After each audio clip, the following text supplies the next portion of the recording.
biasa kan pompa air jadi orang ke sini. 80 hektar dari 124 hektar sawah padi petani di lingkungan data Kecamatan Maros Baru, Kabupaten Maros mengalami kekeringan dan terancam gagal panen. Petani pun hanya bisa pasrah melihat tanaman padi mereka menjadi pakan ternak. Akibat gagal panen, diperkirakan petani merugi 300 hingga 400 juta rupiah.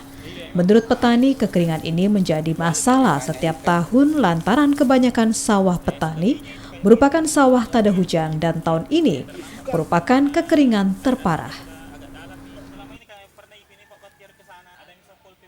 Di wilayah khusus di lingkungan data itu kurang lebih sekitar 70 sampai 80 hektar. Itu sudah gagal panen. Iya, di khusus lingkungan data. Jadi kalau seperti itu Pak, itu alternatifnya tinggal bagaimana Pak petani? Apa langkah petani yang dilakukan? Sudah tidak ada lagi harapan karena mau tanam palawija ini tanah sudah retaknya ini sudah berapa puluh senti. Oh gitu Pak. Jadi terpaksa dijadikan tempat makan ternak Pak? Iya Pak, ini kayak ini sapi ya. Gitu. Bisa dikata ini hampir tiap tahun, tetapi tahun kemarin kan ada bulan 7 sampai bulan 8 ada sedikit hujan.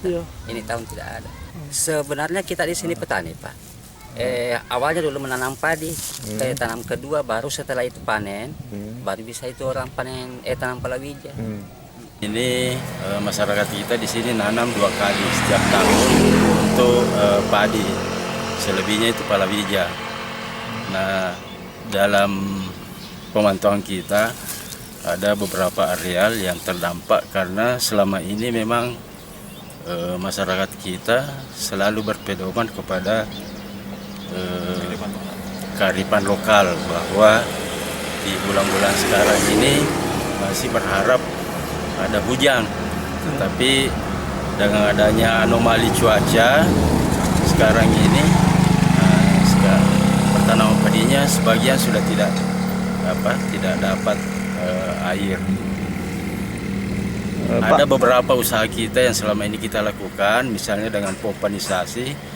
Cuma persoalannya sumber air yang kita mau pompa juga berasal dari sungai yang airnya sudah asin juga karena air laut sudah masuk.